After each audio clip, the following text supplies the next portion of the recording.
चुनाव में क्या हुआ, लड़की हो नारा दिया उन्होंने और वोट परसेंटेज और घट गया, 6% से भी कम वोट चला गया। अभी तो रिजल्ट आएगा पता चलेगा। नमस्कार, मैं चंदन कुमार पांडे उत्तम सवेरा के लिए एक बार फिर आपका स्वागत करता हूं। उत्तर प्रदेश विधानसभा चुनाव की मतगणना लगभग समाप्त हो चुकी है। भारतीय जनता पार्टी 277 सीटों पर लीड कर रही है, वहीं समाजवादी पार्टी बुरी तरह से पराजित हुई है। भारतीय जनता पार्टी को बहुमत, जादुई आंकड़े से भी ज़्यादा बहुमत मिला है। मुख्यमंत्री बनना तय है। बीजेपी को तय करना है कि अगला मुख्यमंत्री कौन होगा, शपथ ग्रहण समारोह किस तिथि को आयोजित होगा। लेकिन इसी संबंध में हम बातचीत करेंगे वरिष्ठ पत्रकार, वरिष्ठ प्रोफेसर अनिल कुमार उपाध्याय जी से। पत्रकारिता विभाग, महात्मा गांधी काशी विद्यापीठ के वो वरिष्ठ प्रोफेसर हैं। हम उनसे बातचीत करेंगे कि जो कांग्रेस पार्टी की यहाँ पे हार हुई उसकी वजह क्या है, और तमाम मुद्दों पे उनसे बातचीत करेंगे। सपा की हार की वजह क्या है। चूंकि कांग्रेस से जुड़े हैं तो कांग्रेस से ही शुरू करते हैं। सर, आपका हमारे चैनल पे स्वागत है। डॉक्टर राजेश मिश्र इस बार कैंटोनमेंट से थे। बड़ी उम्मीदें थी कांग्रेस पार्टी को कि वो जीतेंगे। तमाम तरह के लहर की भी चर्चा हो रही थी। क्या वजह रही वो मात्र 9-10 हज़ार वोट में सिमट गए? देखिए, बात केवल राजेश मिश्रा की नहीं है, पूरे उत्तर प्रदेश की कांग्रेस की भी है और बनारस की कांग्रेस उससे अलग नहीं है। लेकिन जहाँ तक आपने राजेश मिश्रा जी से शुरू किया है, तो राजेश मिश्रा जी निश्चित रूप से बनारस हिंदू यूनिवर्सिटी के छात्र नेता थे और 2 बार वो एमएलसी हुए और 1 बार बनारस के सांसद भी बने थे। जनता ने उनको समर्थन दिया था। लेकिन वो बार बार ये बात कहते भी थे कि मैं टेस्टेड हूँ, लेकिन कहीं न कहीं जनता ने ट्रस्ट नहीं किया। वो ट्रस्टेड नहीं थे। जनता जब जनमत हट जाता है और जनता जब पीछे हट जाती है या उस नेता को हटा देती है अपने मन से, तो निश्चित रूप से कहीं न कहीं कुछ कमी रहती है। बदलाव प्रकृति का नियम है, हर पार्टियों में बदलाव होना चाहिए। कांग्रेस पिछले 2-3-4 चुनावों से मैं देख रहा हूँ लगातार, कुछ खास तौर से अगर आप कैंट की बात कर रहे हैं तो एक प्रत्याशी 4-5 बार लड़े और हारे। उसके बाद राजेश मिश्रा भी लड़े, लेकिन राजेश मिश्रा बनारस में ऑलरेडी 2-3 चुनाव लड़ चुके थे, 2-3 चुनाव में हार भी चुके थे। और भी जो लोग लड़े कांग्रेस से, ज़्यादातर वो लोग थे जो जिसको कहते हैं कि दगा हुआ कारतूस। उनके निर्णय को आप क्या मानते हैं? लोग कह रहे हैं कि अगर वो दक्षिणी से लड़ते तो ज़्यादा जीतते, लेकिन वो जीत करके कैंट आए और उनको उम्मीद थी कि हम जीत जाएंगे, लेकिन यहाँ तो और स्थिति खराब हो गई। निश्चित रूप से मैं समझता हूँ कि अगर दक्षिणी लड़ते तो बहुत बेहतर स्थिति में रहते, अच्छी लड़ाई वो लड़ते। लेकिन उनको पता नहीं क्या उनको समझ में आया कि इस बार वो दक्षिणी लगे और वो बार बार उनका चैनल पे आ भी रहा था 1-2 कि मुझे जहाँ से भी टिकट मिलेगा मैं भाजपा करा दूंगा। कोई एक क्षेत्र अगर चुन के वो ठीक से उस क्षेत्र में काम करते और रहते तो वो होता। दूसरी बात ये कि बनारस में जो संगठन है, और कांग्रेस बनारस में और उत्तर प्रदेश में, उस संगठन ने, मैंने पहले भी कहा था, फिर मैं रिपीट करना चाहूँगा कि लोगों से कहा था कि आप लोग 11-11 हज़ार रुपया जमा करिए, आवेदन करिए। जो लोग आवेदन करेंगे और सक्रिय रहेंगे उनमें से टिकट पर विचार होगा।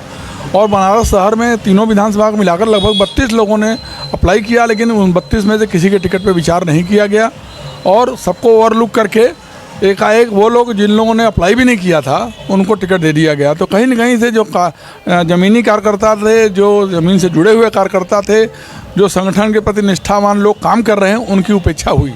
तो उस उपेक्षा की वजह से भी लोगों में आक्रोश भी था और जनता के कसौटी पे ये विश्वास नहीं कायम कर सके, क्योंकि वो बोलते थे कि मैं टेस्टेड हूँ, लेकिन कहीं न कहीं से ट्रस्टेड नहीं रहे। और पूरे भारत की राजनीति बदल रही, उत्तर प्रदेश की राजनीति तो बिहार की राजनीति तो खास तौर से बदल रही है। और उत्तर प्रदेश और बिहार में केवल रोजगार के नाम पर या महंगाई के नाम पर चुनाव नहीं जीता जा सकता। ये आज भी बिहार में, उत्तर प्रदेश में धर्म एक बड़ा प्रमुख मुद्दा बन चुका है। यहाँ धर्म के नाम पर, भगवान राम के नाम पर या अन्य नाम पर वोट लोग मांगते हैं। और जो 1-2 अंडर करंट कहिए या एक जो स्थिति बना दी गई है कि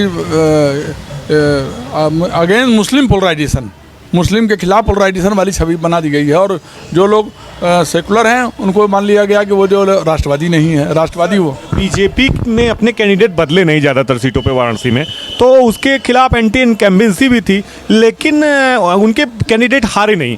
क्या वजह मानते हैं? अगर कांग्रेस अच्छे कैंडिडेट लाती तो 1-2 सीट मिल सकती थी। अजय राय भी हार गए, बहुत उम्मीद थी। नहीं, निश्चित रूप से अगर कांग्रेस टिकटों में बदलाव करके लाती तो और अच्छी स्थिति हो सकती थी, ऐसा नहीं है। और जनमत तो मिनटों में बनता बिगड़ता है। जनमत किसी की बपौती नहीं होती, किसी के अंडर में नहीं रहता कि एक बार जिसका जनमत बन गया उसी को बना रहे। यही जनसंघ जब थी उसका दिया नहीं जलता था। या भारतीय जनता पार्टी एक ज़माने में केवल 2 सीट पर जीती थी पार्लियामेंट के चुनाव। तो ऐसा नहीं कि भाजपा की भी स्थिति पहले बहुत अच्छी नहीं थी, लेकिन धीरे धीरे उन्होंने घुसपैठ बनाया। निश्चित रूप से इनकी सरकार है 7-8 वर्षों से, धन और संसाधन से ये संपन्न है और बहुत ज़्यादा धन का व्यय कर रहे हैं और तमाम तरीके से कार्यकर्ताओं को मोबिलाइज कर रहे हैं, लोगों को अपने चैनल्स को, तमाम जो बड़े बड़े इलेक्ट्रॉनिक मीडिया के चैनल, उनको इन्होंने एक तरीके से अपने प्रभाव में बना रखा है। तो कहीं न कहीं से मीडिया भी रूलिंग पार्टी के पक्ष में है ज़्यादा, तो वो जनमत बनाने बिगाड़ कर रहे हैं। लेकिन हमको विपक्ष में है तो हमको अपनी पार्टी की कमियों को देखना चाहिए। खास तौर से हमें कांग्रेस संगठन में, अब प्रियंका जी ने एक नारा दिया हूँ, लड़की हूँ लड़ सकती हूँ, ठीक है, नारा अच्छा है, लेकिन पहला तो मेरा प्रश्न है कि आप कितना लड़कियों के लिए लड़ी हैं? केवल कुछ थोड़ा साल भर 2 साल में कुछ रेप कांड में या कुछ कांड में लड़ लेने से ही लड़की हूँ लड़ सकती हूँ नारा बुलंद नहीं हो जाएगा। दूसरी चीज़ यह है कि उन लड़कियों को टिकट दिया जाना चाहिए तो जो लड़कियाँ वास्तव में ज़मीन से जुड़ी हुई हैं, जो महिलाएं जो लगातार कांग्रेस संगठनों की ईमानदारी से काम कर रही हैं। प्रियंका गांधी ने बहुत मेहनत की इस बार चुनाव के लिए और तमाम तरह के उन्होंने दावा किया कि हम टिकट बांटेंगे, लेकिन लास्ट में आते आते टिकट का बंटवारा ऐसे ही कर दिया गया, ज़्यादा ध्यान नहीं दिया गया, नए कार्यकर्ताओं को मौका नहीं मिला, विरोध भी देखने को मिला। देखिए, मेहनत तो मजदूर भी करता है, मेहनत तो बहुत लोग करते हैं, लेकिन मजदूर मजदूरी रहता है और पैसे वाला बन जाता है मेहनत से। चतुराई से रणनीति होनी चाहिए चुनाव की। अगर रणनीति नहीं सही है और अगर आप ठीक ढंग से मैनेजमेंट अपना नहीं करते हैं तो उससे कोई मतलब नहीं है। और मुझे तो लगता है कांग्रेस का इनका जो मेहनत था, ये पता नहीं जिताने के लिए था कि हराने के लिए मेहनत था। ये अगर मेहनत का कोई परिणाम निकला नहीं और उससे नुकसान हुआ तो रणनीति ऐसी बनानी चाहिए जिससे कि जन विश्वास भी बना रहे और आपका पार्टी के प्रति समर्थन बना रहे। तो कहीं न कहीं से कमियां नहीं हैं संगठन स्तर पे और टिकट वितरण में ज़रूर अनियमितता बरती गई।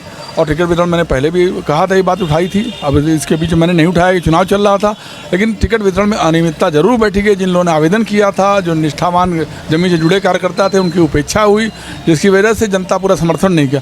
और महिलाओं के नाम पर वो महिलाएं लड़ाई गई जो किसी धन पशु की औरत थी या जिनका ज़मीन से कोई सरोकार नहीं, जुड़ी नहीं थी, जो जिनका कोई संघर्ष का कोई इतिहास नहीं था। जरूरी नहीं था कि 40% कोटा पूरा ही किया जाता।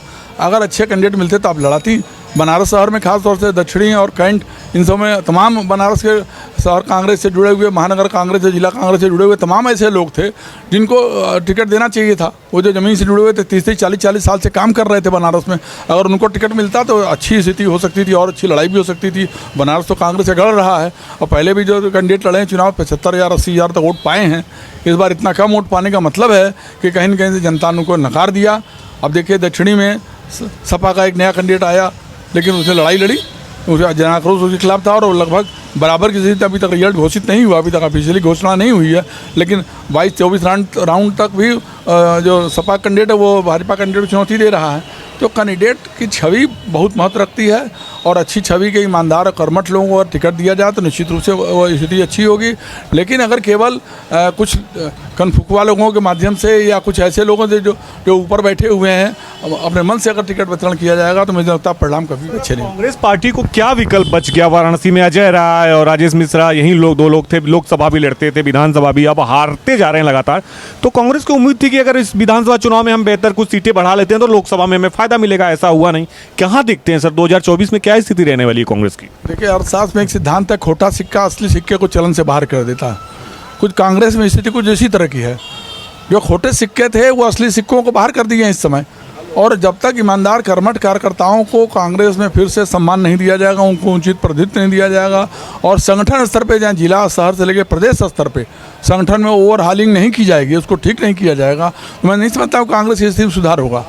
क्योंकि जन विश्वास पैदा करना बहुत ज़रूरी है।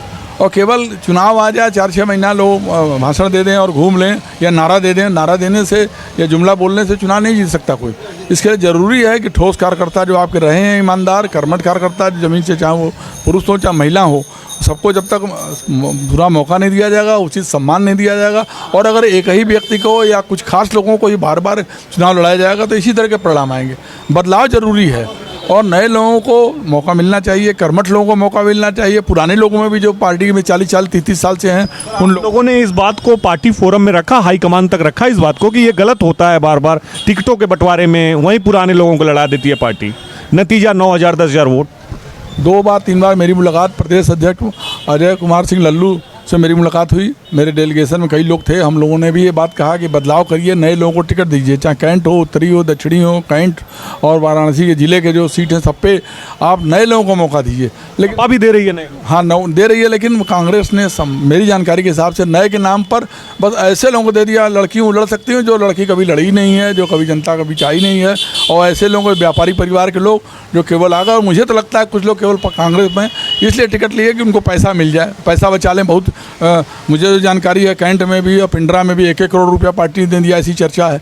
और जगहों पे 50-50 लाख दिया गया, बलिया गाजीपुर वाला में 30 लाख रुपया दिया गया।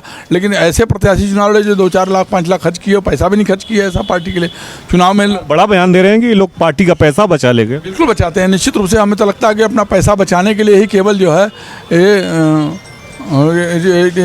ये टिकट लेते हैं लोग, केवल पैसा बचाने के लिए। और इस तरीके के लोग जो का चुनाव लड़ेंगे तो वो पार्टी का भला नहीं कर सकते हैं। हम लोग से तो पूछा गया आप लोग कितना खर्च कर सकते हैं, क्या कर सकते हैं। हम लोग तो तैयार थे अपने पास से अपना पैसा खर्च करने के लिए, हैं। लेकिन टिकट दिया गया ऐसे लोगों को जो लोग लगातार पेशेवर हैं, जिनका व्यवसाय ही है चुनाव लड़ना। तो ये जो व्यवसायी टाइप के जो नेता हैं या जो पेशेवर लोग हैं और या माफिया कनेक्शन वाले जो जिनकी माफिया छवि है, जो लोग कोयले का धंधा करते हैं, बिल्ड प्रॉपर्टी का धंधा करते हैं, रेलवे का स्टैंड का ठेका चलाते हैं, या किन्हीं माफियाओं जुड़े, ऐसे छवि के लोगों को टिकट मिलेगा तो कांग्रेस में कभी सुधार नहीं होगा। मैं फिर कहता हूँ बनारस विद्वानों की नगरी है, पढ़े लिखों की नगरी है, ये संवेदनशील शहर है। यहाँ पर पंडित कमलापति पाटिल जैसे लोग रहे हैं, बाबू राजनारायण जी से चुनाव लड़े हैं, और तमाम कांग्रेस से बड़े बड़े संपूर्णानंद जी यहाँ चुनाव लड़े, तमाम लोग ऐसे लोग रहे हैं जो विद्वान लोग रहे हैं।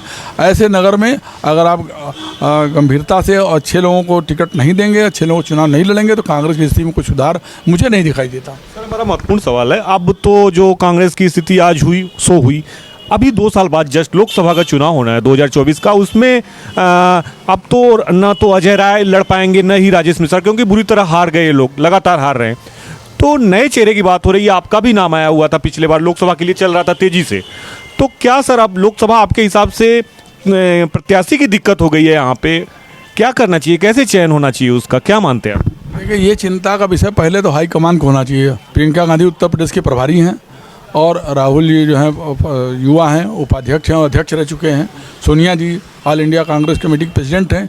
ये इन लोगों को बैठ के विचार करना चाहिए और सबसे बड़ी बात ये कम्युनिकेशन गैप ख़त्म करना चाहिए। 30-40 साल लोग कांग्रेस से पड़े हुए हैं, इन लोगों से ये लोग मिलते ही नहीं हैं, उनसे बातचीत नहीं होती है। जब मिलेंगे ही नहीं, कार्यकर्ताओं से संपर्क नहीं, पुराने कार्यकर्ताओं से नहीं मिलेंगे, संवादहीनता जब रहेगी, वैक्यूम क्रिएट रहेगा तो पूरी बात उन तक पहुँचे भी नहीं।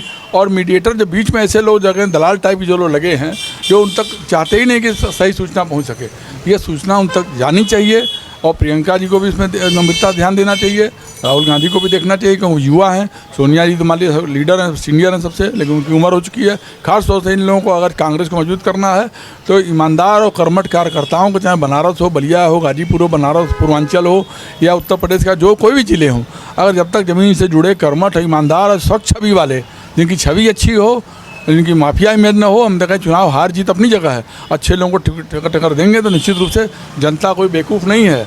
आज की जनता भी जागरूक हो चुकी है। बनारस की जनता पढ़ी लिखी जनता है, विद्वानों का शहर है।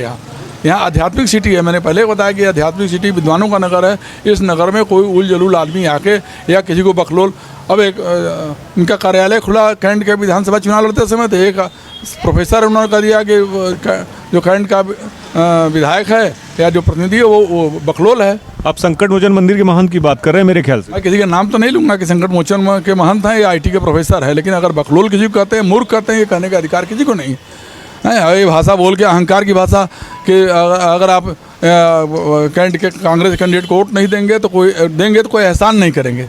अरे जनता से विनम्र भाव से वोट मांगा जाता है। अहंकार की भाषा जनता की बात नहीं चलती है। जनता जो है विनम्र भाव से और झुक कर प्रणाम करके उनसे वोट मांगने तब मिलता है। अहंकार कि मैं तो वोट नहीं मांगूंगा किसी से, और अगर आप वोट देंगे तो कोई एहसान नहीं करेंगे। अरे जनता एहसान नहीं करती है, जनता अपना वोट देती है, अच्छे प्रतिनिधि को चुनती है। और इसलिए किसी के बारे में भाषा की मर्यादा रखना चाहिए। और मैं फिर कह रहा हूँ कि ये पढ़े लिखे शिक्षितों का शहर है, पढ़े लिखों का शहर है। यहाँ स्वच्छ छवि, ईमानदार छवि वाले लोगों को चुनाव लड़ाना चाहिए। और बनारस में आप आज़ादी के बाद से देख लीजिए इतिहास, लगातार अनेक विद्वान लोग यहाँ लड़े हैं चुनाव, चाहे चंदौली हो चाहे। आप 40 लगभग 50 साल से कांग्रेस पार्टी की राजनीति कर रहे हैं, तो क्या आपके हिसाब से अब अजय राय या डॉक्टर राजेश मिश्र को लोकसभा के लिए लड़ना चाहिए या फिर अब दूरी बना लेनी चाहिए? मैं ये तो नहीं कह सकता कि नहीं लड़ना चाहिए, लेकिन अगर जनता बार बार नकार रही है और आज जो 3-3, 4-4 बार जो लोकसभा चुनाव लड़ चुके हैं और चुनाव नहीं जीते, तो आखिर कितनी बार लड़के हारना चाहते हैं आप? जनता आपको नहीं स्वीकार कर रही तो अपने आप हट जाना चाहिए, इनको तो आवेदन ही नहीं करना चाहिए। लेकिन इन लोगों को पता नहीं क्या मोह है कि नहीं हम ही चुनाव लड़ेंगे, अगर जो भी चुनाव लड़ेंगे यही 2, 4, 5, 6 लोग जो वही चुनाव लड़ेंगे, काकस ग्रुप बनाकर लड़ेंगे, उनके खास लोग लड़ेंगे, दूसरा कोई चुनाव नहीं लड़ेगा। ये जब तक काकस ग्रुप नहीं टूटेगा और जब तक ये मठाधीसी खत्म नहीं होगी तब तक कांग्रेस मजबूत है। अब कुछ खोने के लिए नहीं है, कांग्रेस रसातल में चली गई, एक तरह देखा जाए तो पूरा जनाधार खत्म हो चुका है। अब कुछ खोने के लिए कांग्रेस बचा नहीं, उसके बावजूद भी अगर अहंकार आपका बचा है तो अहंकार से तो कोई विजय नहीं हो सकती। इसका नुकसान तो कांग्रेस पार्टी को हो रहा है ना, प्रियंका गांधी, राहुल गांधी को हो रहा है। वो लोग मेहनत कर रहे हैं, आउटपुट जीरो निकल रहा है। निश्चित रूप से कांग्रेस पार्टी की राष्ट्रीय पार्टी रही कांग्रेस पार्टी, आज भी पूरे भारत में स्तर पे कांग्रेस का वोट सबसे अधिक। लेकिन इस चुनाव में क्या हुआ, लड़की हो नारा दिया उन्होंने और वोट परसेंटेज और घट गया, 6% से भी कम वोट चला गया। अभी तो रिजल्ट आएगा पता चलेगा। तो इस तरह केवल नारे देने से और वो करने से नहीं, ठीक है लड़कियों को आगे लाना चाहिए, महिला सशक्तिकरण के हम लोग भी समर्थक हैं, वीमेंस को आगे आना चाहिए, ज़रूर आना चाहिए, लेकिन पहले उनको तैयार तो करिए, को लड़ने लायक बनाइए, तब लड़ाइए चुनाव। कोई जरूरी नहीं कि एकाएक सब चेंज कर दिया जाए। बहुत से लोग हमारे काशी विद्यापीठ में प्रोफेसर थी, लक्ष्मी देवी मेयर का चुनाव लड़ी थी, सोशल वर्क प्रोफेसर थी, BHU में तमाम प्रोफेसर हैं, तमाम लोग कांग्रेस जुड़ी हुई महिलाएं हैं, उनको टिकट दीजिए, उनको आगे ले आइए। अब आप किसी घरेलू महिला का जिसने कभी समाज में निकली ही नहीं है, किसी को कोई इसको जानता भी नहीं, 1000-500 लोग भी नहीं जानते, उनको टिकट दे रहे हैं, 2000, 2500, 3000 वोट पा रहे हैं लोग। तो ऐसे लोगों को टिकट देने से मैं नहीं समझता हूँ कि कांग्रेस का भला होगा।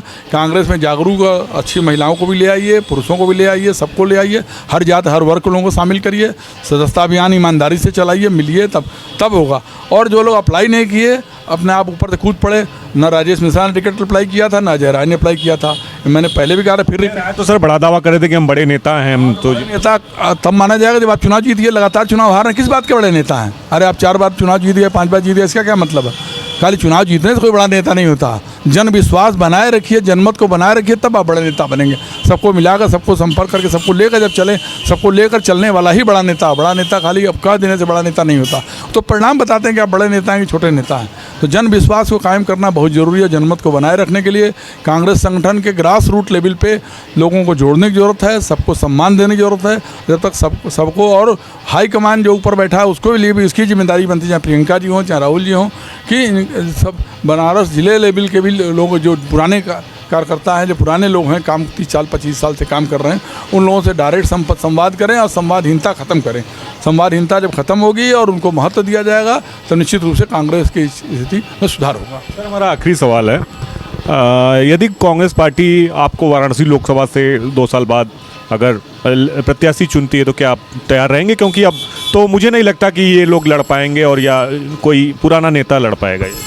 देखिए आज के चुनाव, आज जो कांग्रेस पार्टी की पराजय हुई है एक तरह से देखिए तो उत्तर प्रदेश में, मैं आज ये कहने की स्थिति में नहीं हूँ। और ये है कि पार्टी जब भी मुझे चुनाव के लिए आगे करेगी तो मैं निश्चित रूप से चुनाव लड़ूंगा। मैं राजनीति में अगर हूँ, आया हूँ, मैं अध्यापक संघ में भी था तो मैं अध्यापक संघ अध्यक्ष था, छात्र राजनीति मैंने किया है। तो अगर आज हमारी आवश्यकता अगर पार्टी समझेगी और अगर पार्टी स्थान देगी, महत्व देगी, तो मैं निश्चित रूप से चुनाव लड़ने के लिए तैयार हूँ। लेकिन जब समय आएगा, पार्टी अगर देगी चुनाव तो मैं चुनाव आगे आऊँगा। और अगर मुझे नहीं भी देती टिकट, लेकिन अच्छे आदमी को टिकट देती है, बढ़िया ईमानदार आदमी को, जो ज़मीन से जुड़ा हुआ आदमी हो और ईमानदार हो, शिक्षित हो, विद्वान हो, तो निश्चित रूप से मैं अपना समर्थन भी करूँगा उसको। बिल्कुल सर, आपका हमसे बातचीत करने के लिए बहुत बहुत धन्यवाद। ये थे हमारे साथ वरिष्ठ कांग्रेसी नेता प्रोफेसर अनिल कुमार उपाध्याय, पत्रकारिता विभाग, महात्मा गांधी काशी विद्यापीठ। इन्होंने कांग्रेस की जो हार की वजह है उस पर हमसे विस्तार की इससे चर्चा की और प्रत्याशियों के जो चयन में खामियां बरती गई, जो अनदेखी की गई नियमों के, उनके इमेज को ध्यान में नहीं रखा गया, उस पर चर्चा की। मैं चंदन कुमार पांडे, उत्तम सवेरा के लिए अशोक पांडे के साथ, धन्यवाद।